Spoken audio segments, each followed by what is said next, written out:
What you do and don't say thank you for in your team and in your organization says a lot about the culture you are or aren't cultivating. And this is something that Priya Bana talks about in our podcast episode this week. Such an important point. Priya is sharing her knowledge and her experience about creating a culture of gratitude and care. Priya has over 20 years experience working in Wellington's digital design and creative industries. Her superpower is crafting engaging, people-first experiences to help creative humans do their most meaningful work. Most recently, she's been a guardian of culture that people have boasted about, creating a fiercely loyal team and proud alumni. Priya looks to contribute to places where people give a shit about the mahi they do. Priya has a passion for people, their stories, and what she can learn from them. She has been a dairy owner's daughter, an MC, a Wheel of Fortune carryover champion, working in Aotearoa to Melbourne and back again. Her mission is to work with good people making moments that matter. The conversation with Priya is amazing, all about how we can create cultures of gratitude and care that people actually want to belong to and do great mahi/work for. Let's jump into this episode. I know you're going to love it. Hello, Priya. I'm so excited to have you on the Lead with Less podcast. We got here in the end.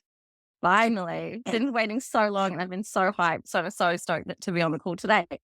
Oh, I'm so excited. And I know that listeners are going to be really interested in this topic because I don't think it's something we talk about enough. And a few episodes ago, I interviewed Jeremy Dean around emotional culture and emotions in the workplace. So I think that this is a beautiful lead-on episode, digging into a few more of those emotions that we want people to be experiencing. So we're going to be talking all about creating a culture of gratitude, care, well-being. I'm really looking forward to it. But first of all, Priya, you've worked your way up to Director of People and Culture, being in a position to really influence organizations and the way that they build cultures for their people. What made you want to do that? What made you want to do this for your career and to get to this level? My goodness, it's been a wild journey. And I think if I could go back and tell my younger self anything, it would be not to freak out about figuring out what you're supposed to be when you grow up. But I'm so grateful for where I found myself. So I have zero formal training in HR. My first job out of uni, where I actually studied anthropology of all things, which kind of makes sense now because anthropology is the study of human cultures, which is perfect for what I've ended up doing. My first job out of uni was as a receptionist in a print agency. And I got a taste of client service there. So my background actually in terms of career stuff is project and account management. And then I found myself in digital agencies all around Wellington. I've been around designers and developers for years, managing timelines and budgets and setting client expectations. After a while, I just realized I didn't love it anymore. And the thing that I did love was when I got roped in to talk about our people and how we looked after our people and events and all of that kind of stuff. So I thought, I'll go to Melbourne and reinvent myself and find out how I'm supposed to be in Melbourne. I dabbled in the dark arts as a recruiter there. And then when I came home from Melbourne back to Wellington, where I'm born and raised, I actually enrolled in radio school. And then eventually, like full circle, eventually ended up in exactly the same place I was at the start of my working life as a receptionist. And then one day, a dude called Mountain, who knew me from when I was an account manager, he walked up to the reception desk that I was sitting at and was like, Priya, what are you doing here? And I didn't really have a good enough answer. He convinced me to come and help manage this community of designers and developers at Paper Kite. And I've been grateful ever since. So my big piece of advice to anyone is just don't be a dick to people because you never know when they might come back into your life and offer you the start of what might be a career or a purpose. And you might even get a husband or a baby out of it too, in my experience. Oh, I did not know that. Yeah, it's been a beautiful time. And for me, for many reasons than just figuring out what my purpose is. So I did that. And then after COVID, I was invited to join the senior leadership team as a director. So I can honestly say I've never had any fixings on working my way up to a director, but I did see that I was making a huge difference to our community during lockdowns especially. And the business knew that if it wanted to stay true to their people first kaupapa, that they needed to have representation of that on their senior leadership team. So fast forward like a few years after that, Paper Kite actually doesn't have a managing director or a CEO or a chief executive. It's just the directors that run the business. And so I've been really privileged to be in a position where I can oversee the strategic and operational running of the business and deliver that people and culture function. And it's been, I'm in the business of making mana enhancing experiences. And I cannot wait to share with you about how gratitude and care comes into that culture, that paper cut. It's a really special, special place. Oh, I love that. What I love most about that story was your bluntness, because that's what I really loved about you when I saw you at Disrupt was just, oh, she's fresh. I love this. That don't be a dick because you don't know when people are going to come back into your life. And that's so true. You don't know where you're going to have full circle moments where you're going to, yeah, run into people again and how that could really shift your life or your work life or just any aspect. So I love that, first of all. But secondly, I really loved that you weren't fixated on this was the job that I'm working for. I studied HR. Started my career in HR and my sights was on director. That's what I'm going for. And Yeah. alas, I burnt out and got cynical before I got there. And then went out and started Happens. my own career, my own coaching career. But I love that you were so open to following whatever excited you at the time. And there's such a beautiful message in that because I think we can get so fixated on it has to be this thing or it needs to be this destination in order for me to feel this or experience this. But there's so much beauty and power in what is exciting right now. And this is something my husband and I are really trying to live into right now. It's what feels the most exciting now. And let's do more of that and then see where that goes. And I don't think we do that enough professionally and in our Mm. careers because we think of it has to be serious and it has to be this like structured plan. But yes, and it can also be mysterious and exciting and unknown and spontaneous. And I think I just really love that as part of your story. So thank you so much for sharing Oh, that.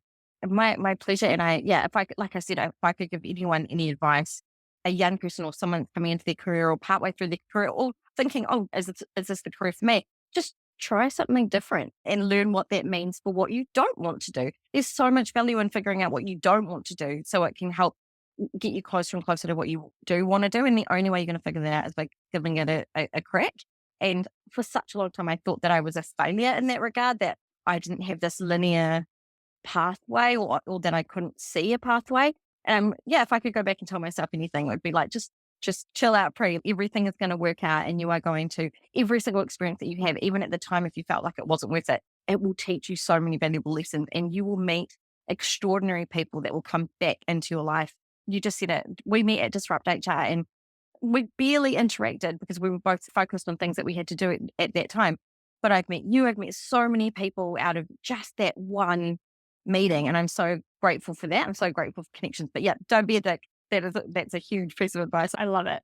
So recently I heard you talk at a conference about creating a culture of well-being, gratitude, and care. And you did the majority of this here, but I know that this is such a beautiful legacy. And I think that this is something that we haven't heard a lot about in the workplace. When I heard that you spoke about that, I instantly knew I wanted to hear you talk about it. And can you talk to us about what this culture of well-being, gratitude, and care, what is it and why?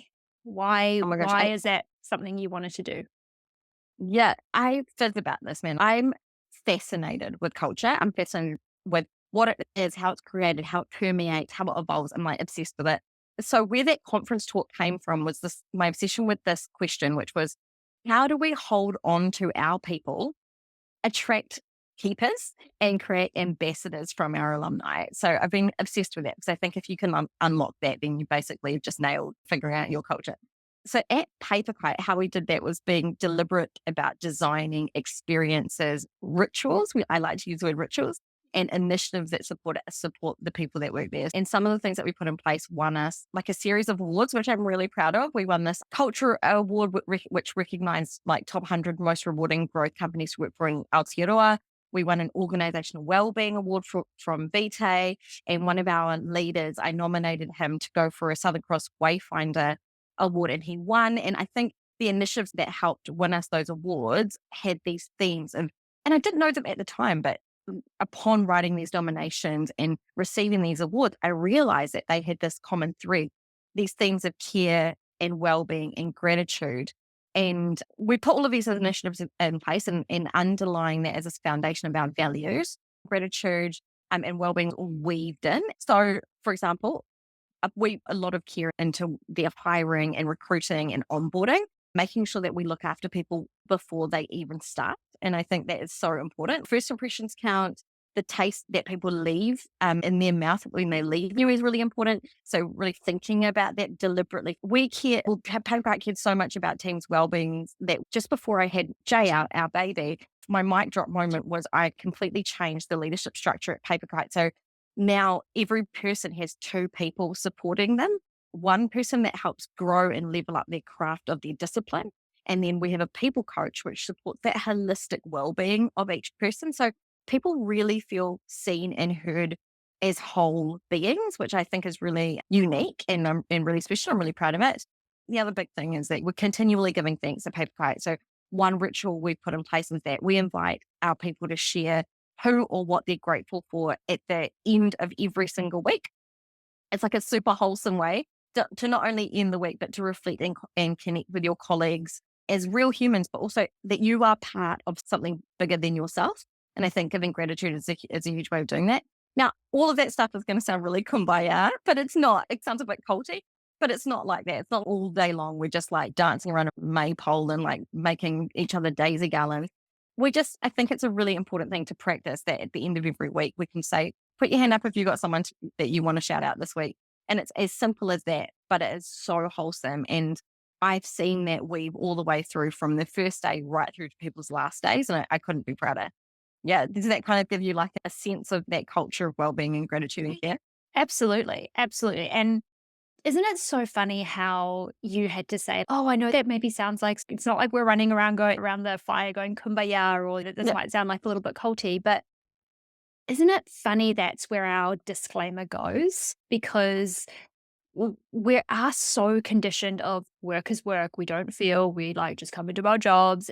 But there is so much research that shows that doing this individually makes a significant difference to someone's personal life. So why wouldn't it make a difference in the workplace? And I think research is starting to come out now that the more that we invest in emotional culture, the more that we invest in like the human side of all of these aspects, it's going to enhance productivity, engagement, success, all of those things. But the other thing that really stood out for me, what you said was focusing on shout outs and Oh, gratitude and things like that does so many things, right? One, it creates a true feedback culture because we're not only talking about when things have to get better or when things have to change, because that's what we associate feedback with, right? It's the criticism, it's what's not working, it's what's not going right. Whereas if we have a consistent practice of recognition, praise, shout outs, especially if it's peer to peer, not only hierarchical, that has that's a it. significant difference to how people feel about themselves, but also how people feel about other people and the ability to connect with other people rather than thinking, I'm here to do my job and I'm just going to do it. It's how do we actually connect as a group, as a company? And we do that through recognition. Like we are social animals. You would have studied that. The study of cultures is being together, being connected. And when we do that, we fundamentally thrive. We fundamentally So feel more successful. So this isn't woo weird stuff. This is actually connecting with humanity as humans. Like this is who we that's are it. to a core as human I beings. know. Yeah, you are so right. And two things that come up for me. One is that people who leave Paper Kite feel that they've been tainted forevermore because will they find a culture where they can actually bring as much of themselves to work as they wish? And I love that. I love that Paper Kite have created the gold standard in how we treat people at work. And I just don't understand. It's absolutely drives me nuts that this feels easy to me. Why doesn't every workplace do that? This should be not a gold standard. This should just be how people are treated at work. And the other thing is that someone asked me recently, someone who's recently taken a management position, a leadership position, and she's really struggling to get the best out of people, and people are really closed off. And she said, "Can you tell me your secret sauce?" And there's a couple of things. Everything is deliberate. This stuff doesn't just happen. Like you have to be deliberate about it, but you actually have to create a culture of trust. And the best way you can do that is by showing some vulnerability and inviting people to share. And I think that gratitude piece just unlocks that. If you have to give constructive criticism, feedback, if something's not quite right, if you've got conflict, what better way to start resolving that than through that gratitude piece that we actually really care about each other because we see each other as real humans. If you've got a person that comes to work and doesn't share anything, I think it's going to be really difficult for you to break that down and really gain that trust, but give that trust and to really enjoy yourself at work. And you are at work for so many hours of your life. Do yourself that favor and create those real connections. Yeah, I love that. And that trust is really important. And something that I share with a lot of my leaders is what trust looks like for you isn't necessarily what trust is going to look like for someone else. So actually having that conversation of, look, this is what it looks like for me to trust. These are the actions that I see. These are the behaviors that I'm seeing. This is the language that I'm hearing. This is what it looks like for me. What does that look like for you? And actually having conversations with each of your people about that so that you get an understanding. But also that vulnerability piece. And I think this is what makes it hard when you say, it feels so easy for me or like simple for me. Like, why are other people not doing this? I think it's that vulnerability piece. It's that fear, right? You're probably right. You use the word when you're talking about your experience of that striving to be a director. I think I've gotten to a point in my life, in my career, where there is no other option for me. But you are so right. For many people, I could see how being vulnerable would be difficult. And it's to build trust, like what Brené Brown says, like to build trust, we have to give vulnerability. We can't wait to trust to give vulnerability. So it's that edge that we're always playing with. But I think the aspect around vulnerability, and I actually recorded a podcast episode around healthy transparency and healthy vulnerability, because I Mm. think this is the dark side of this. It's be vulnerable because it builds trust. But to what extent do we need to be vulnerable? What extent does vulnerable actually become damaging? Because we need to have vulnerability with boundaries. There needs to be healthy vulnerability of I'm Yeah. sharing what is human without oversharing in the hope that you can hold me. And this is Yeah. particularly for leaders because your team is not there to hold you as a leader. That is what your team is for and your support system, your leadership team.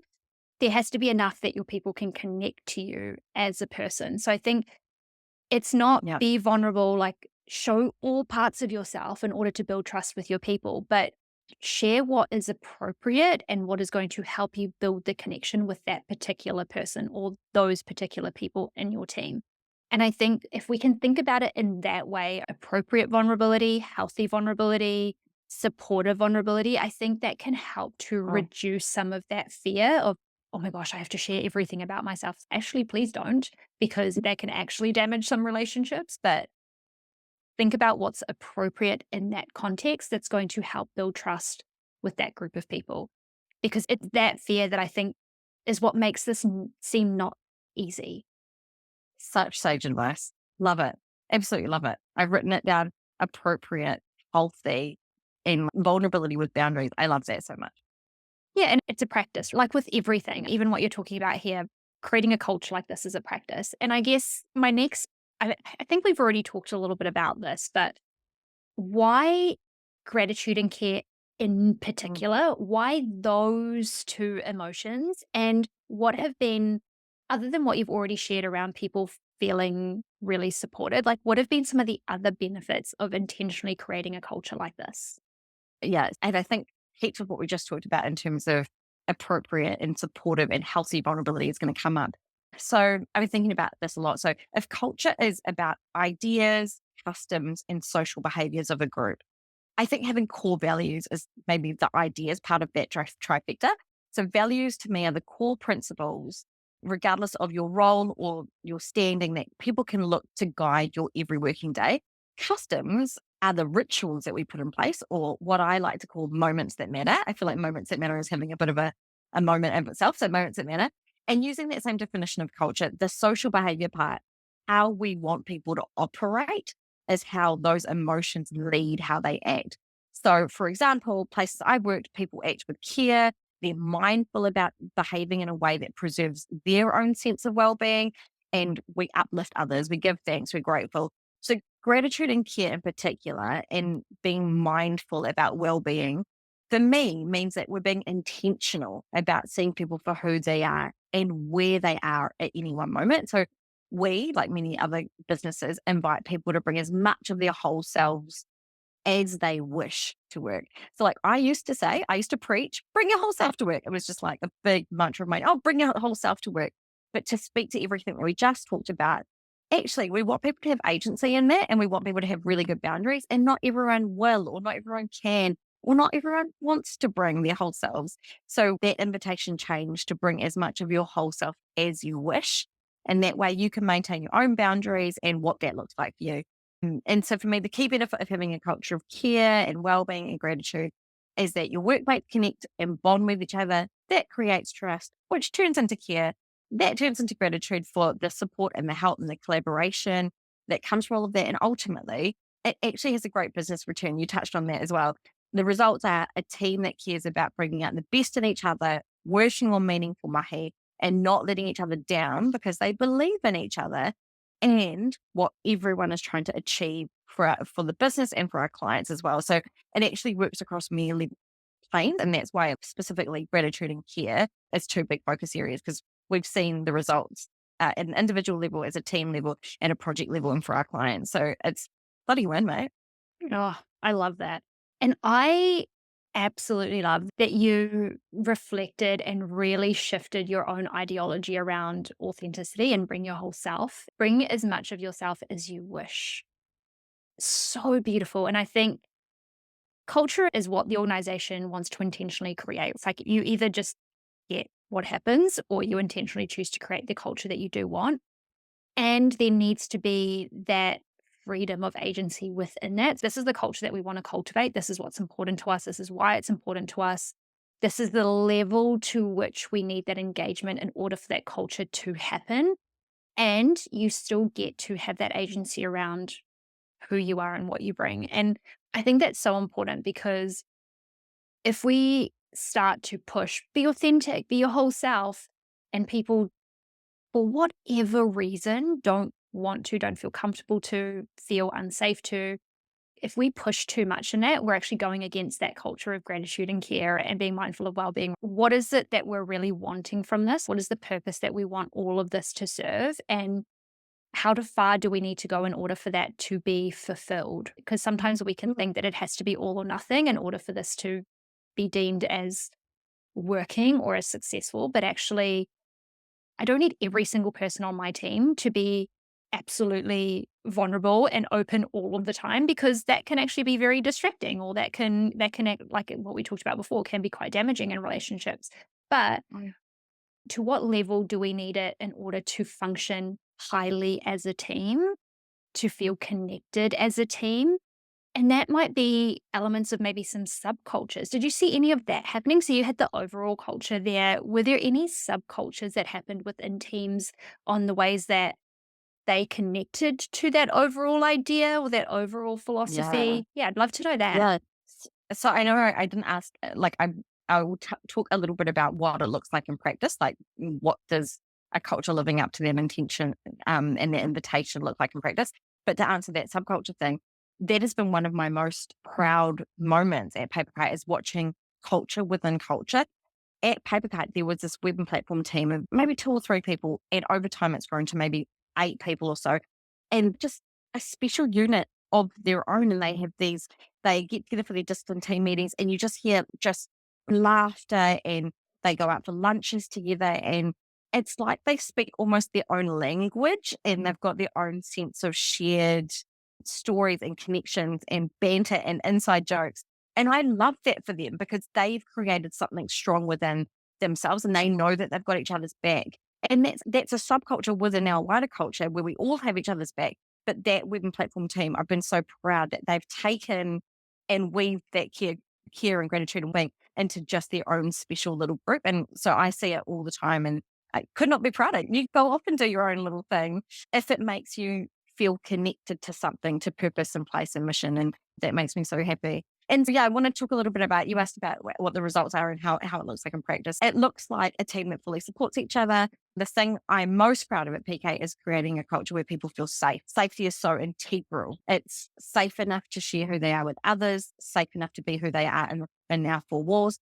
And PK has felt like a place where true friendships have begun. Like I mentioned before, the connections that were built at Paperkite were so strong that we've had at least 4 couples fall in love. And like I said, if not for Paperkite and the care and connection I found there, I'd not have my partner or my wee baby. Making it sound kumbaya-ish and culty, it's not. It's just a group of individuals who've been hired because of their diversity, their attitudes, their curiosity, their value alignment. And basically, these people are all paid to do one thing, which is use digital technology to solve everyday problems, right?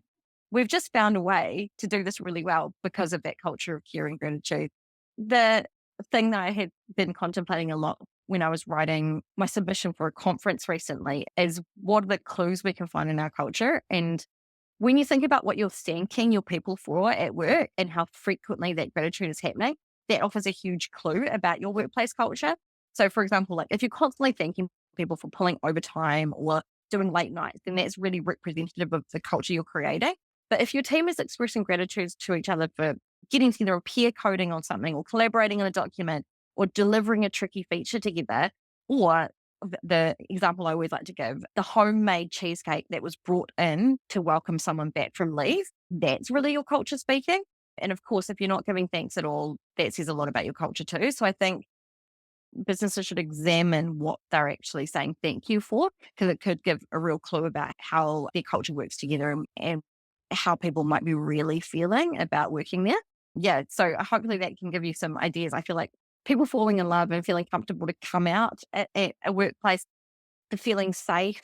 I think lots of people use the word whānau, which I'm not a huge fan of because a business is a business. But I think if you feel safe enough to have that real connection with people, then something's working.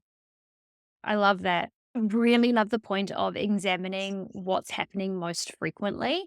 And I love also that you made it specific to what are you thanking for the most? Because that is so telling. If you're not thanking at all, that's really telling. Is just, Mhm. are we just not treating anyone like human? It's like, Transactional. Yeah. they're here to do a job. Yes. And they're also giving energy. They're also giving time, regardless of whether they're getting paid for it or not. But I love that. Are you thinking for a lot of overtime? Are you thinking for a lot of rushness, deadlines, urgencies, emergencies, connecting during leave, all of that stuff that's so telling of what you really value as an organization? So it's, oh, your value says well-being, people first, but then everything is about customer first. We're not actually living up to what we're saying is a really key part of our culture.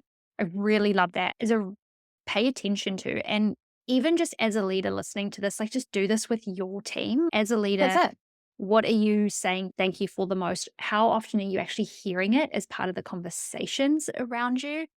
And because if we're not saying thank you, just even for very valid things, that's why a lot of people really struggle with getting feedback. That's why people really struggle more with restructures, change, things like that, because it's like, you never appreciated me when things were good, when things were easy, when things were actually going well. But now we're trying to make up for it when things are really hard. And yeah, what is it that's actually happening day to day? But I also love your other point about not using family or whānau in the aspect of work. I'd really love for you to talk a bit more about that because I think, well, because you can imagine some people might listen to this and be like, yeah, but if we're going to be well-being focused and gratitude focused and care focused, like thinking of each other as family is like a really important way to do that because it's closeness, it's connection, it's valuing each other at a deeper level. But I'd really love your thoughts because you spoke about this at Disrupt and this Okay. was your Yep. topic. Let's dive into that a little bit more because I think it really Yeah. speaks to the kind of culture that we're trying to create. Why do you not use whānau or family as part of a workplace conversation? Let me tell you, Tash, for the majority of my career, I have and I did use whānau and family. This is my work family. You're my work wife. You're my work husband. You're my work bestie. All of that stuff. But also, like, when you are on the front line working on a tricky project or this market feels really volatile and tricky at the moment. So you really feel like you're with your brothers and sisters holding hands and just fighting and just doing what's right. And it can feel like a family. That's what family feels like. You feel that togetherness. And we've just talked a lot about being vulnerable and open and building trusted connections. And all of that authenticity is stuff that we would experience with our blood relatives. But the thing that changed for me is when I assumed a leadership position, and not all is fair, love and work. When you do need to have conversations about performance improvement, when you need to have conversations about whether is this role playing it actually matching your skill, capability, and ability level, when you're having conversations about change processes, and when you have two, three people interviewing for the same role, but one person's going to be cut, it doesn't feel like family then. You're certainly not having a conversation that is, oh, let's have a hot, warm cup of cocoa after this. It's not. It can be really out of necessity, clinical and straight to the point. That doesn't mean that you can't have care around it. And that's why I'm really grateful for what we created at Paper Kite and what I brought to it. But it's certainly not a family. You know, I said it at the Disrupt, in my Disrupt talk, family don't restructure family out. And so that's what we have to be really careful of, I think, in the workplace, is remembering that there is a line.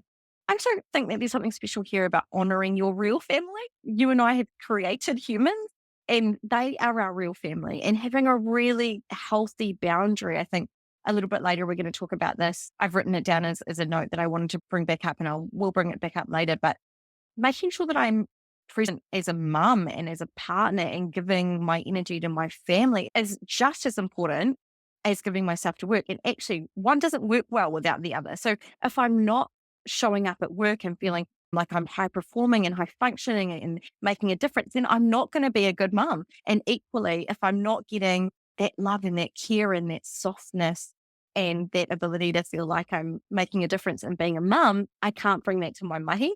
And so I think you have to honor both. And I think actually my personal perspective is you do a disservice if you treat them the same. I think you should hold each of them separately, distinctly. But that doesn't mean that you don't have to be fake. You can still bring as much of yourself as you wish to both those spheres. But I would strongly suggest people think about why they're using or conflating whānau and family with work and colleagues and peer groups. The other thing I just wanted to say is I believe that we did something right at Paper Kite when we have had to go through periods of restructures, change processes, recently having gone through one, both sides of the table, because of that care, because of that trust, because of that gratitude and being in that holistic view that we've wrapped around people, we were able to actually roll out those restructures really transparently and really authentically. And just to be really clear, not as whānau, as a workplace. And I'm really proud of how we did that. People were told really in a timely way. We gave people feedback. We gave people loads of time to be able to consult and be heard and felt heard and listened to. We made lots of support structures available to people. And I think that you can actually treat people like humans even when they could potentially lose their job. And that all comes as well with that, having really clear value alignment, care, gratitude, well-being, and seeing people for who they are. So I think that you can bring a lot of what you bring to your family to your work, but I just don't think they're the same thing. I'm interrupting this episode to let you know that VIP Leaders, my leadership development program, is currently open for enrollment. VIP Leaders is my signature program that helps you strengthen your leadership identity, build trusted influence, and level up your emotional intelligence to become a leader people actually want to follow. The next round is starting very soon in February 2025. So if you are interested in leveling up your leadership skills, giving you everything that you need to be a leader people actually want to follow, head down into the show notes and click VIP Leaders to find out more. And if you've got questions, reach out and let me know. All right, let's head back to the episode. I love that so much. There may be some stuff, like I haven't looked into this at all, but I think that there possibly is some research or articles or stories that maybe it's an overcompensation of we need to be more human, we need to connect more, we need to build stronger relationships within our workplaces. And then we've gone the other end of the extreme of like everyone becomes family and everyone is now family and we treat everyone like family. And yes, some families do cut people out. Yes, some families do have solid boundaries. We're not saying that every family is just totally love and happy all the time. However, that dynamic is also very different because no one's paid to be there. No one's there to fulfill very explicit roles. Yes, I think families could probably do better with clearer expectations, better communication, but that's a different conversation. That's a whole other podcast. That's a whole other thing. But yeah, like you're so right. As in, this is an organization, it's a workplace. It has a purpose of making money fundamentally. Even if they're public sector, maybe they're not for profit, but they're still making money in order to pay for the people there, all of that stuff. But it's just a very different dynamic. If we get too entrenched in everyone's family, we treat everyone like family, everything is about love all the time. When we do have to make really tricky decisions, where we do have to do things that are really uncomfortable and really hard, like restructures, how do you go back from that? But we're a family. You can't just cut me off. What about my family? And then that's what you're saying. We're getting really blurred and enmeshed in a way that can be like, again, I'm using this word a lot in this podcast, but it can be quite damaging. And I really love what you said about, is it in honoring our actual families? Is it helping us to value what matters both ways? And we can love people, we can love them and care for them and do those things without being family with them. Yep. Yep. Yeah. Yep. Come over for a barbecue. Cool.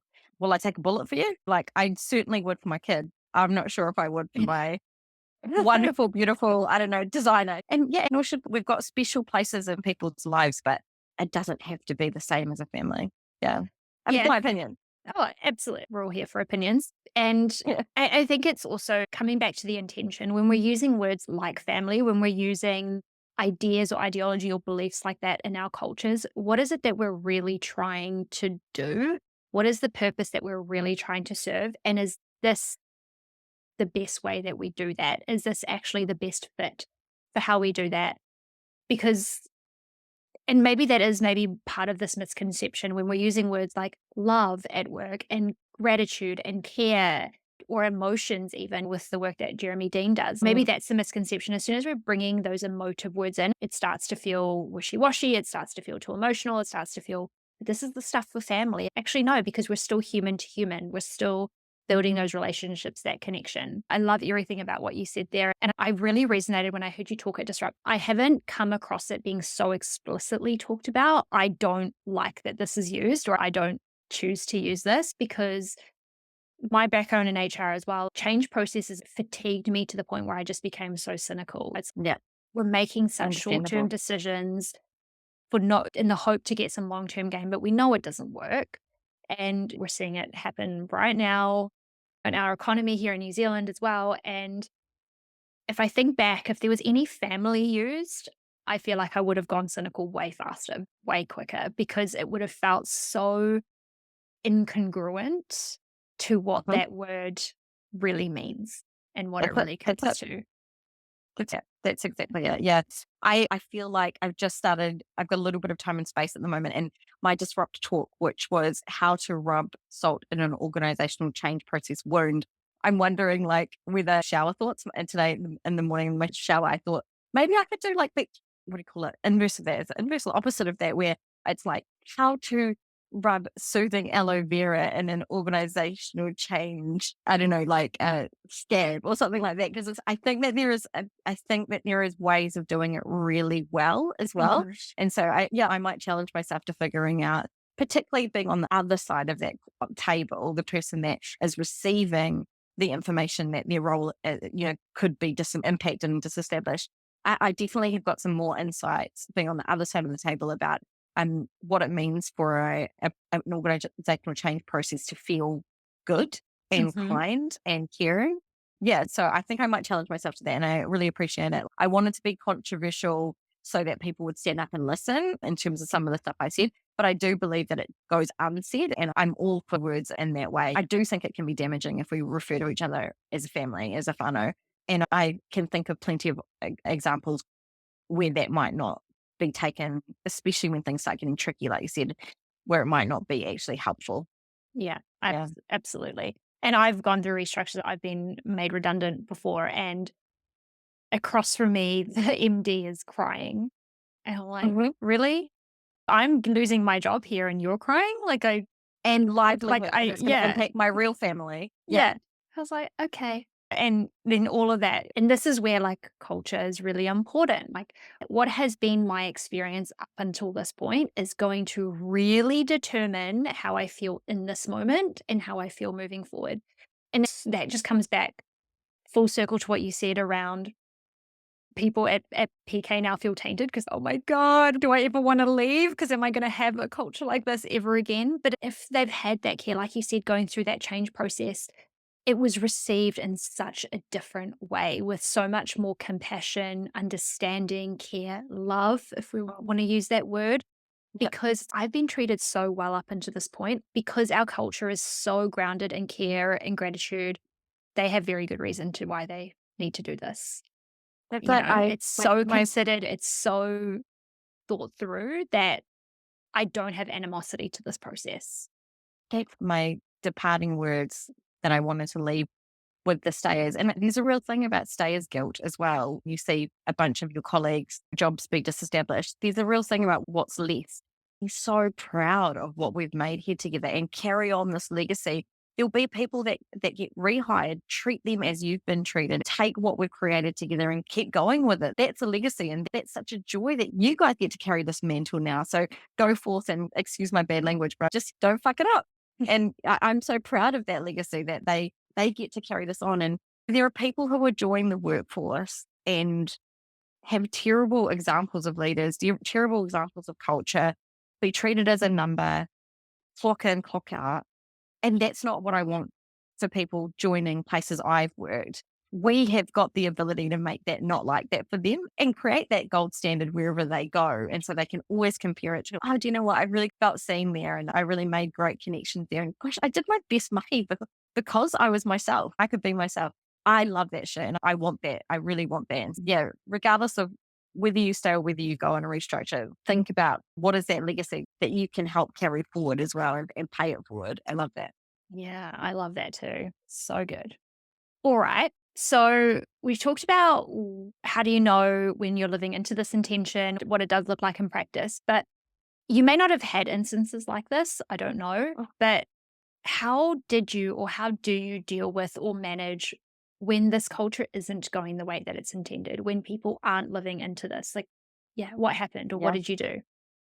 You and I are in the business of people, my love. So we have to deal with things not going right and people not being happy all the time. So this is part of our bread and butter in the HR people and culture space. So first of all, I would say, how do I deal with it? How do I manage it when it's not going that intended way? First of all, don't be surprised because we're all humans and we all have bad days and we all have stuff that we need to face. You have to be observant, listen, ask, be deliberate about continuing to instill moments that matter around care and well-being and gratitude. And you got to speak and live and embed your values all the time. You can't just have them up on the wall and go, oh, yeah, oh, don't worry about that. It's just some words that we have on a poster. You can't set and forget. Your leads have to role model it. You have to keep coming back to your values and you've got to be intentional about it.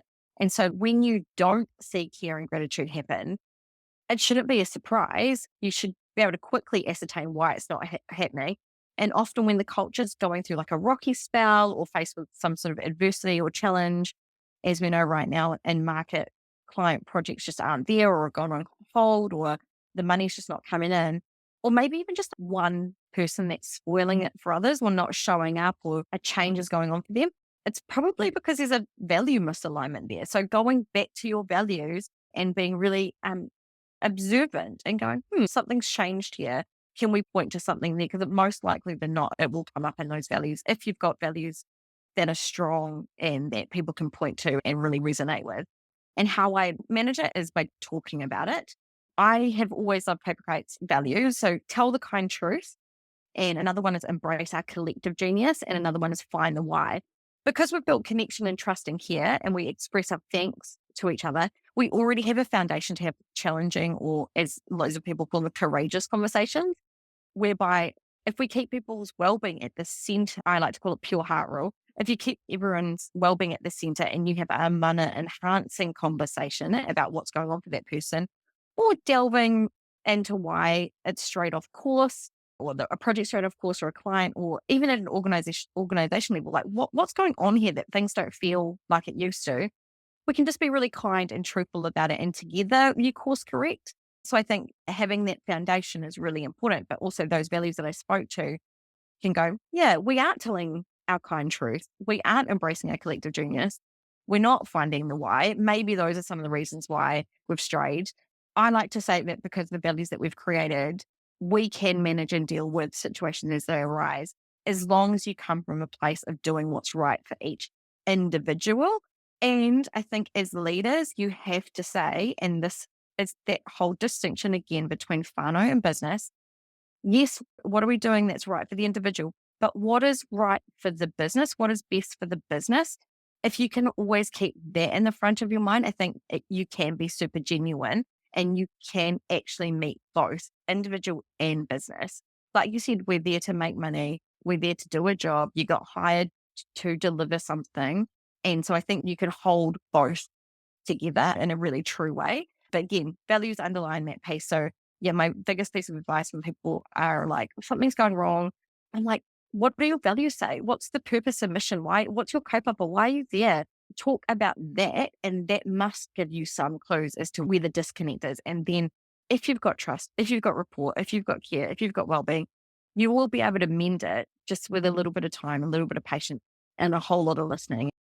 Yeah, I love that. Fundamentally, if we listened more, we would have zero problems.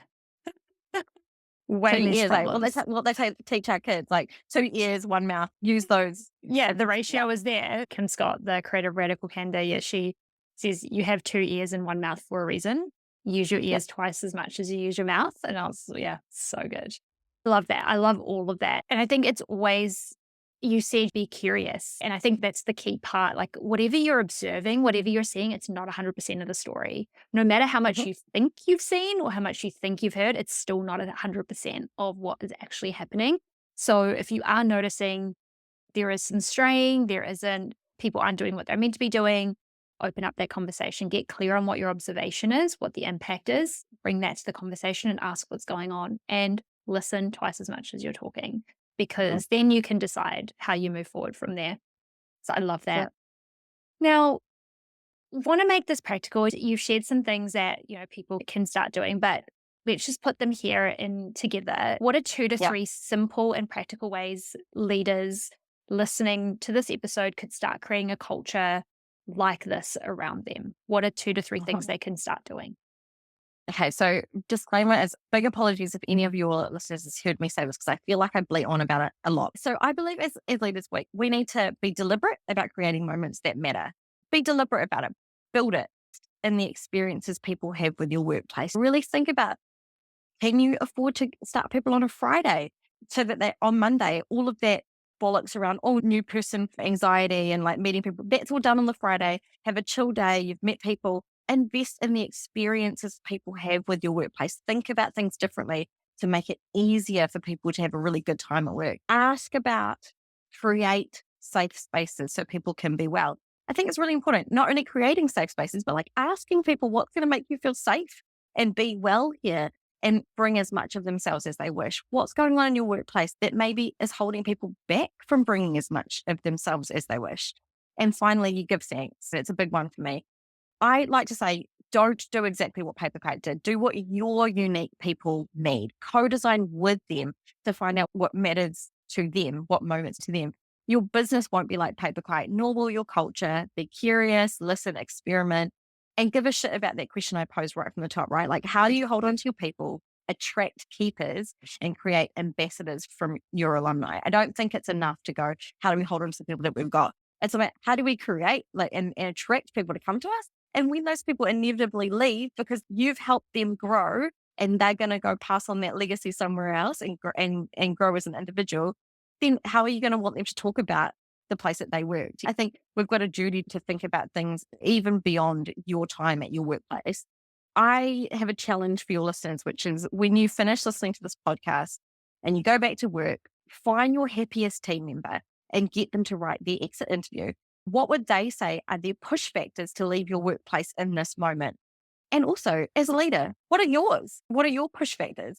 Start thinking about that and create moments that matter from there. It could be simple things like, I feel really uncomfortable using the bathroom here because they don't have locks. Or I just wish that I had a place where I can put my gym gear. I don't have a place for that and I don't want to stink up the office and I don't want to be that guy. Just ask people, be really deliberate about it. But if we all got into the practice of literally writing our exit interview, like at any time, even if you're really happy, it might provide some clues as to really simple, easy, not big budget things that we can do so that people have great experiences at work. Those are great. And culture is created in the small moments. It's the small moments that compound and that turns into the culture. It's those everyday moments. It's all those moments that matter. But also what you were saying about ask your happiest team member if they were to resign, what would be the reasons? Because those are the little things that build and build and they become frustrations and they make us angry and then they make us resentful and then we just leave and we don't talk about it. Yeah. And I have a one-to-one playbook on how leaders can turn casual catch-ups into meaningful conversations. And one of the questions I have in there, and I came across this question when I was just on social media, and it was, if you were to resign tomorrow, what would be the reason? Actually having Right. that as a regular question that you're asking your people. If you were to resign tomorrow, what would be the reason? Because if you know that early, there's the Mhm. potential that you have to shift that or create a change or to propose something versus asking that in an exit interview and that person's already gone. So why did That's you it. resign? Oh, because of this. And it reminds me of this other parenting thing that I came across. Always encourage your children never to quit on a bad day, to quit on a good day. Because That, when we quit on a bad day, we're so mm, fixated on that feeling. Whereas on the good negative. days, Yeah. it's like, if today was a day that I quit, what would be the reasons? And I love that. Go to your happiest team member and ask every team member. So if you notice that someone's visibly unhappy, definitely have those conversations. Yep, 100%. And if you're a great leader, you'll get a sense that something's not feeling good Yes. anyway. Ask then. Yeah, don't wait till you've got a letter on your desk. Don't wait. Yeah, Yeah, for sure. absolutely. I love those. Those are super practical, and thank you. And they're super simple too. Thank you. Mm. I have some staple questions that I love to ask all my Yes, guests. yes. I'll What try and quick fire them. Amazing. What is the best advice you ever received that's helped you to be a great leader? Okay. So this might come from Oprah. So she didn't give this to me, but an amazing mentor in my life, amazing, strong Wahine leader said to me, the one piece of advice that transcends into work, and it's life advice that transcends into work, is simple. We teach others how to treat us. Think about what you're teaching others, and then you will get that back. So we teach others how to treat us. That's just my life mantra. But other little tidbits of advice, some of these are like just from a journey of work. Figure out the bits you can control. Don't stress about the bits you can't. Appreciate that you would never ever finish your to-do list, and that's okay. And as a leader, this one took me ages to figure out, and I'm not great at practicing it. As a leader, you're never going to please everyone, and that's okay. Actually, not your Big one for goal me. to please. Yeah, you're never going to find the solution or the policy or the process that's going to fix the challenge for every single person. But what I like to say in my sort of practice in people and culture is design for the most, and where you can meet people on a one-to-one or case-by-case basis. And a big one for me, and this is super morbid, Tash, but I'm sure you're going to appreciate it. Like, people aren't going to be standing up at your funeral talking about how you nailed the tone of an email or put that policy in place that was just really fair, but rather they're going to talk about how you made them feel, the impact you had on helping them learn and grow and advance or be better. So it's that legacy you leave in terms of care and kindness and respect and support and curiosity. We've used that C word a lot. Curiosity and fun and aroha. That's the stuff that you'll be remembered for. So lead in a way that adds to that legacy. How do you want people to think about you when you're dead and gone? You know, that's the stuff. And I think those are my lead. Some of it, some of it's deep and some of it's really surface level, but those would be my tips to leaders for sure. Oh, I love that. What is one thing that helps you to feel courageous to do scary things? Okay, cool. So I'm really glad that you brought up parenting, because I think that parenting informs how I am at work and vice versa as well. Knowing that if you do the scary thing, 10 out of 10 times you will be better off for it because you'll have learned something about yourself. Knowing I'll learn something about myself for doing the scary thing makes me be courageous. But also, there's some solace I take in knowing that our ancestors did scary things and people before me who have paved the way. So I don't have to do scary things all the damn time. Just every now and then helps. So when I do something scary, I find courage in the hopes that whatever I've just done that's scary, that it might help someone, or it might make it easier for someone else, or maybe someone else doesn't have to go through it because I've just done that. That's the stuff that gives me courage. And also, I want to role model being courageous for my team. I also want to role model being courageous for my kid. So that's a big motivator to lean into challenges. If Jay ever comes across insert tricky situation here, has mum done it? Has mum faced that? Then I'd feel better about Jay having to face that. Oh, I love that. Not catastrophizing that the scary thing that we're doing is like the biggest thing ever because there's Totally. been many things. I love that. And Yeah. last one, what is one boundary that you uphold that supports you to be your best? I think you are really good at this, and I just cheerlead and champion your role modeling of this to me and around you. But I uphold that my whānau and my health comes first. And upholding that boundary means that I can be at my best. There's this really cruel notion. Here we go again, me being morbid and a little bit sad. There's this cruel notion that we only have like maybe 10 or 12 summers with our babies before they get too cool to hang out with us. And so that's like a thing that really anchors me when it comes to work-life balance. So remembering that Jay and Andy trump any work thing helps me to be at my best. Work will always be there. Our mahi will always be there. There's always going to be a never-ending to-do list, new emails, new messages that pop up all the time. But like missing reading books to Jay at bedtime is not something I want to compromise because I won't always have that chance. Also, I know my mahi and feeling like I'm contributing to something bigger than myself actually helps me be a good mum. So I know that about myself. Knowing things about yourself, I think really helps. You only need to talk to any high performing human who goes on parental leave to hear how strange it is to go from being like doing 1,000 things and having so many responsibilities and accountabilities to not even get a shower in or get the washing in off the line. This is a chapter, but it's one I don't take for granted, and it's helped anchor me in that way of what upholds me to be at my best. Lastly, and it's not so much of a boundary, but I keep a list of things that's really important to me when it comes to my mahi. And if there's ever something that happens that makes me not feel at my best, it's typically because something on my list isn't being met. And I've carried it around with me for years and years, actually, and I'm happy to share it.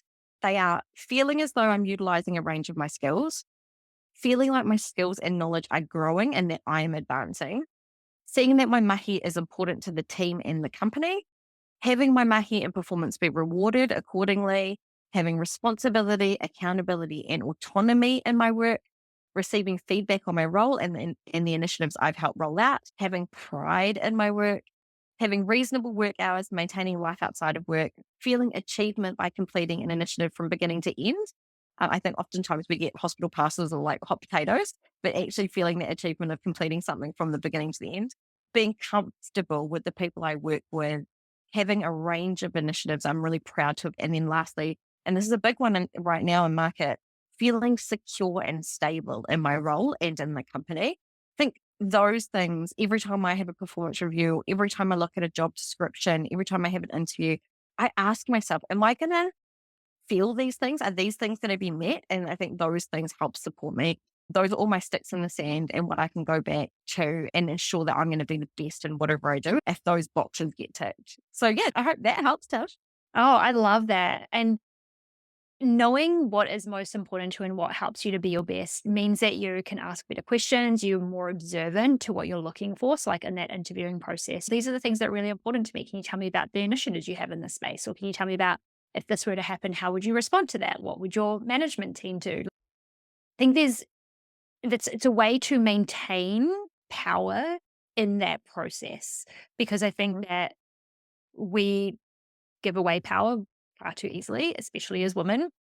But the clearer we are on the things that we need in order to be successful, the things that we need in order to be our best, we maintain a lot of power, because it's what am I also doing about making sure that these things are met? Am I having the conversations I need to be having? Am I raising the issues that I need to be raising? Am I putting in the boundaries that I need to be putting in place? And so knowing what those things are enables us to have that sense of power. So I love that you have that list, it's clear, and you can reference it when something feels off, when something feels niggly, you have that to go back to. And I think that's so important.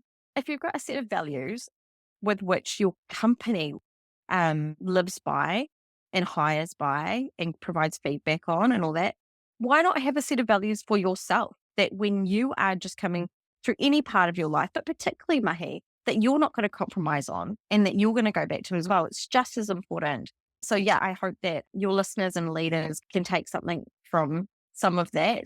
I definitely feel like I've got so much to learn, but every person I interact with, yourself included, I just take these little morsels and I put them away. And I'm so grateful for what we can all collectively share with each other about making sure that we actually have positive experiences in the workplace. That is what I'm passionate about. Absolutely. Thank you so much for sharing all of your goodness here with me and with the listeners today. Where can people connect with you? Where can they find you? And we'll put the links in the show notes as well. Oh, find me on LinkedIn at the moment. And thank you so much for creating a space where we can openly talk about our passions and making great workplaces for our people. So you're amazing. I'm giving you a big hug. Giving you one too. There we go. Thank you so much. And as always, if you have enjoyed this episode, please connect with myself or Priya and let us know what you took away from the episode. We would love to hear from you. So whether that's putting a comment down on Spotify, leaving a review on Apple, or just reaching out via our socials or email, we would love to hear from you. And as always, we'll be back in your ears next week.